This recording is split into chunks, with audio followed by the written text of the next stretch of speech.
자, 다음 보기를 보고 토양의 입자가 큰 순서대로 나열하시오. 입자, 토양의 알갱이가 입자죠. 그래서 알갱이 큰 순서를 기억하신다면 이 문제는 자갈부터 점토까지 차례대로 쓰실 수 있습니다.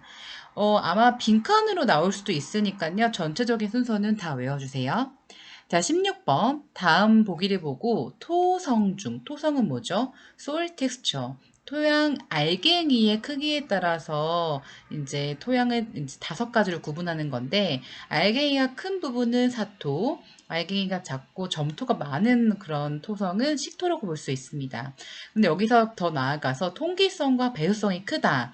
그런 것은 제일 큰 건 이제 사토고 제일 작은 건 식토였죠. 그래서 이건 기출문제예요. 좀 참고해 보시고요. 16번 문제를 다르게 좀 꼬아보면 보기를 보고 토성 좀 보수력이 많은 것을 나열하시오 하면은 이 반대로 외워주시면 되겠죠. 식토가 제일 보수력이 많고 통기성이 약하고 그래서 전반적인 토성에 대한 이해도가 확인될 수 있는 그런 문제입니다. 자, 18번. 공국률을 계산하는 문제예요. 그래서 공국률을 하면은 어떤 식인지 기억나시나요? 전체 분해에서 이제 우리 쉽게 외우는 방식, 용, 입. 그래서 가나다라 마바사 생각하셔서 그 다음에 입 이렇게 생각하시라고 우리가 필기 공부할 때 말씀드렸어요. 그래서 용적 밀도가 위에고 밑에가 입자 밀도 이렇게 해서 이제 곱하기 100이 이제 공국률 계산 구하는 공식이었어요. 만약에 이게 문제가 지금은 용적밀도와 입자밀도가 나왔지만 계산식이 또 가밀도, 그 다음에 진밀도라고 나올 수도 있어요. 그래서 이것도 1 빼기 위에는 가밀도, 밑에는 진밀도, 기역, 니은, 디귿 생각하셔가지고 이 전체 식을 외워두세요. 시험장 가시면 굉장히 당황하거든요. 시험이라는 상황 자체가 굉장히 긴장에 만들기 때문에 우리는 이런 기본적인 공식 같은 경우에는 쉽게 암기할 수 있는 방법을 만드셔야 됩니다. 이 암기 공식만 외우시면 대입하셔서 쉽게 구할 수 있습니다. 19번.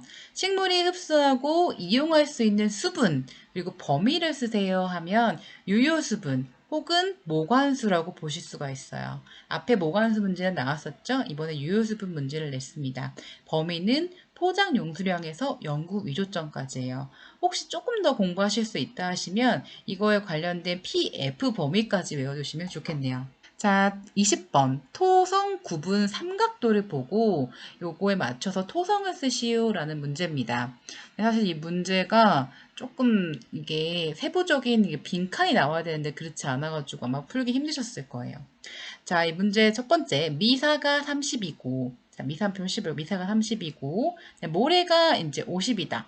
그럼 이제 전체가 100이니까 나머지 점토는 이제 20이라고 아실 수가 있어요. 그래서 각각의 세 가지가 만나는 점이 이제 양토입니다. 자, 두 번째, 모래가 이제 40이고, 미사가 30. 자, 그 다음에 점토가 30이다. 요거에 만나는 점도 이렇게 이제, 식양토입니다. 그래서 각각의, 세 가지가 만나는 점, 그리고 요거에 대한 세부적인 내용을 링크로 하나 더 첨부해 드릴게요. 21번. 토양의 물리적 조건 중에 토양 색에 대한 얘기예요. 먼셀 표기법인 요거를 보고 이해도가 있는지 판단하는 문제예요. 그래서 7은 바로 이제 채도에 대한 얘기죠. 설명을 보면서 다시 설명해 드릴게요. OR은 색상, 그리고 이제 여기서 오, 그 뒤에 있는 오는 명도, 7은 채도에 관한 얘기입니다. 22번. 토양의 화학적인 부분에 양이온 치환 용량, 이거와 연관된 염기 포화도를 묻는 문제예요. 그래서 염기 포화도 공식 기억나시나요? 양이온 치환 용량분의 치환성 염기, 그리고 곱하기 100을 하면 염기 포화도를 구할 수 있는 문제에서 이 식을 아는지 모르는지를 확인하려고 하는 문제입니다. 그래서 양이온 치환 용량은 10이고 치환성 염기는 6.5이기 때문에 10분의 6.5 곱하기 100 하시면 65%입니다. 23번.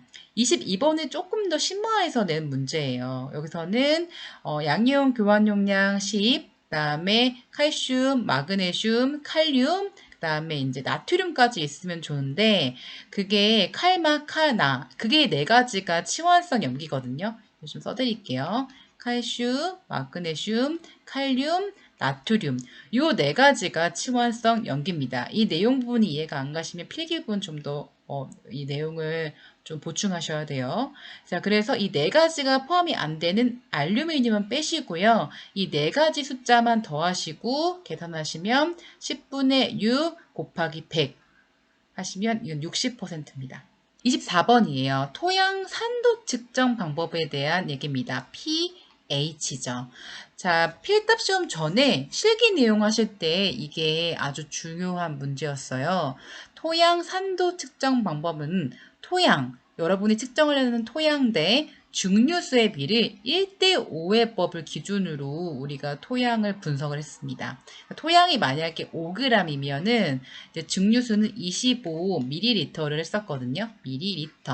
자, 그런데 표시하실 때 5.00 자, 그리고 증류수는 25.00ml. 표기를 이렇게 하셨어요.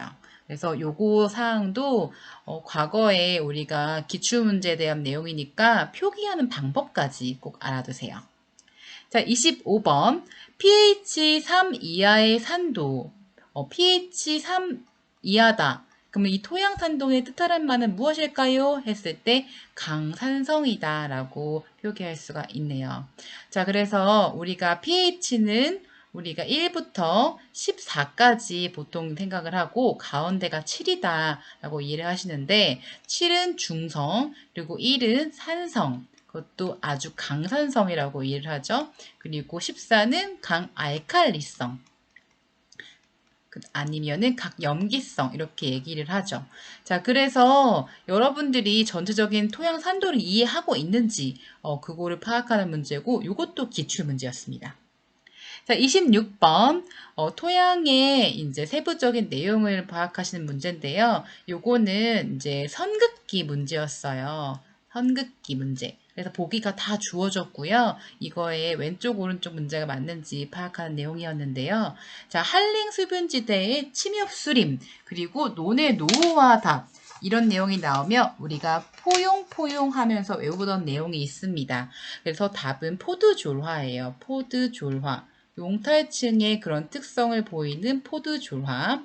그리고 배수가 좋지 못하다. 이런 물이 가득 차단 얘기죠. 그래서 환원 상태가 되면서 산소가 부족하고 청회색이나 회녹색이 되는 것. 회색화. 자, 이끼류 등 습생 식물이 추운 늪지대에 퇴적된 것. 이탄토라고 합니다. 그래서 이것에 대한 세부적인 내용, 다른 내용도 나올 수 있잖아요. 그래서 필기 부분 104페이지 교재 꼭 참고해 두세요. 자, 27번입니다. 자, 26번과 연계돼서 조금 더 심화해 봤어요. 열대 오림 기후의 고온 다습한 환경, 그리고 염기 용출된 상태, 라토조르아에 대한 얘기고요. 냉한 한랭 수뷴, 글레이화. 글레이화가요, 여러분, 회색화와 똑같은 말이에요. 영어식 표현, 그 다음에 한글식 표현입니다. 자, 토양층에 탄산칼슘, 각종 염류가 집적된 상태, 염류화 토양입니다. 28번 볼게요. 토양의 각각의 그런 특징들을 보실 수가 있는데요. 자, 고령토, 포드조라 토양, 1대 격자형의 특징이 나오면 카올리나이트가 이제 이 토양의 특징입니다. 두 번째, 산성 백토, 칼륨이 많은 규반형 광물, 바로 몬모릴로나이트예요. 자, 그 다음에 가수음모 2대1 격자형 특징을 가진 건 이제 일라이트예요. 일라이트. 그래서 지금 요거 답이 잘못되었는데 이건 정말 안타까워요. 제가 사실 많이 안타까운데 이 부분은 117페이지 교재 참고하시면 다른 세부적인 내용도 보실 수 있으니까 이것도 확인해 보세요. 다음 보기에서 양이온 치환 용량 같은 말로 양이온 교환 용량 CEC라고 부르죠. 이것이 높은 것부터 차례대로 쓰세요 라고 되어 있는 문제입니다. 책의 117페이지에 보시면 세부적인 그 값이 나와 있는데요. 한번 여기서 적어 봅시다. 카올리 나이트 같은 경우에는 양이온 치환 용량이 3에서 15 있고요. 일라이트 같은 경우에는 15에서 40의 범위에 있습니다. 버미큘라이트 같은 경우에는 100에서 150, 마지막으로 부식 같은 경우에는 가장 많은 부분이에요. 그래서 여러분들이 사실은 이 숫자를 외우기가 쉽지는 않아요. 그래서 이 여러 가지의 범위가 나오면 부식이 가장 많다라고 외워두시고 그 다음에 카올리 나이트가 가장 적다라고 생각을 해주세요. 카올리 나이트 같은 경우에는 우리나라 대부분에 있는 그런 토양의 특징을 점토 광물이라고 보시면 되는데 그래서 우리나라 토양의 약간 토질이 조금 CC, 양이온을 붙잡을 수 없는 그런 힘이 약한 부분이 있습니다. 자, 30번 볼게요. 이 문제 나왔을 때 정말 멘붕이었어요. 왜냐하면 필기 문제에서도 한 번도 나온 적이 없었고 거의 기사 수준의 문제가 나왔거든요. 하지만 이제 이 문제가 나왔으니까 조금 더 볼게요.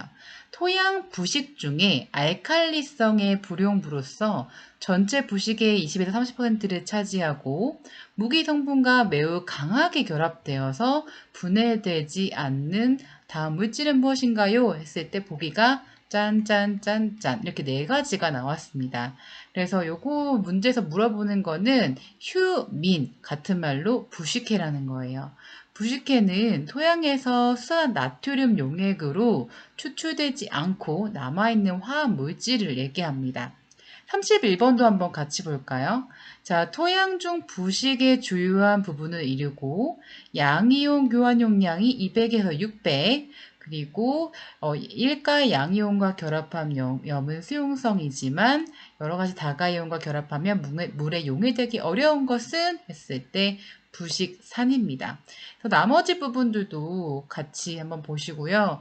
굉장히 어려운 문제여서 이거는 보기가 나왔으니까 아마 맞추시는 분들이 있었지 보기가 없었으면 조금 힘드셨을 거예요.